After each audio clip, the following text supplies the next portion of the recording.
Concernant cette autre mitzvah qui s'appelle Mishloach Manot, la troisième mitzvah qui est attachée à Purim consiste à envoyer des cadeaux en nature l'un à l'autre, au minimum 2 manot, à l'un de ses amis. Cette mitzvah concerne les hommes et les femmes. Dans un ménage, par exemple, les cadeaux envoyés par l'un des deux époux suffisent. On enverra de préférence 2 cadeaux comestibles différents qui ne nécessitent aucune préparation supplémentaire et peuvent être même consommés immédiatement. Par exemple, des viandes, poissons, pâtisseries, des fruits, des vins, boissons diverses, etc. Même un pauvre doit remplir cette mitzvah dans la mesure, évidemment, de ses moyens, ne fût-ce qu'en échangeant avec son ami ce qu'ils ont préparé l'un et l'autre pour la Seuda. Cette mitzvah ne peut se faire en envoyant de l'argent, ni des vêtements ou des chaussures.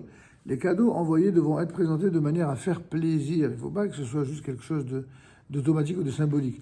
Il est préférable de faire porter les manotes par une autre personne, puisque le terme employé dans l'expression, c'est mishloach. Dans la Megillah d'Esther, il y a marqué là-bas, ou mishloach manot, c'est le mishloach. L'envoi, c'est alédé shaliach. Pour autant, comme le rapporte les poskim au nom de Mahari Assad, eh bien, toutes les mitzvot, quand on les accomplit soi-même, elles ont plus de valeur que si on les accomplit par un envoyé. Alors, qu'en est-il de la mitzvah de Mishloach Manot? Même cette mitzvah, si on trouve un envoyé, une personne intermédiaire pour le faire, c'est bien tout simplement pour respecter la présentation du verset, dans l'esprit du verset. Mais si on n'a personne sous la main pour envoyer le fameux cadeau, alors on le fera soi-même et bien entendu, ça aura une grande valeur. Il est malgré tout, pour celui qui le peut, de tradition de le faire encore une fois par un envoyé. Cette mitzvah est accomplie le jour et non la veille au soir. Une personne en deuil doit également envoyer, mais lui n'en reçoit pas. Lui doit envoyer pour accomplir la mitzvah, mais il ne reçoit pas en raison de son état d'endeuillé. En vérité, qu'est-ce qui ressort de cette mitzvah? C'est que l'amour du prochain, la fraternité entre frères juifs d'une même famille d'Israël, sont un bouclier devant les menaces de Amalek. L'union, comme l'on dit aujourd'hui. En effet, on a vu à maintes reprises que la force de Amalek se manifeste contre ceux qui sont affaiblis. Ils profitent des divisions d'une même famille, du même peuple, n'est-ce pas? Ils profitent de cela pour s'en prendre à lui. Il faut que le peuple d'Israël se renforce par l'unité. Et ceux qui sont affaiblis, qui se relâchent dans leurs efforts aussi d'étudier la Torah et d'accomplir les mitzvot, alors rendre le peuple d'Israël vulnérable.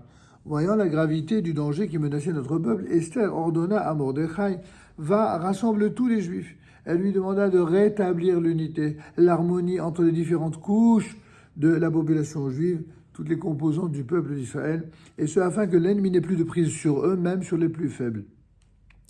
Et bien de même qu'à cette époque, à l'époque dont nous parlons, l'époque de Mordechai et Esther, les Juifs se sont rassemblés pour défendre leur vie et se mettre à l'abri de leurs ennemis, comme vous le verrez dans le livre d'Esther au chapitre 9, verset 10. Et bien ainsi, à chaque génération et aujourd'hui, plus que jamais, notre devoir, c'est de nous unir pour déjouer le projet de nos maudits ennemis. Les jours de Purim sont particulièrement désignés pour sceller cette unité.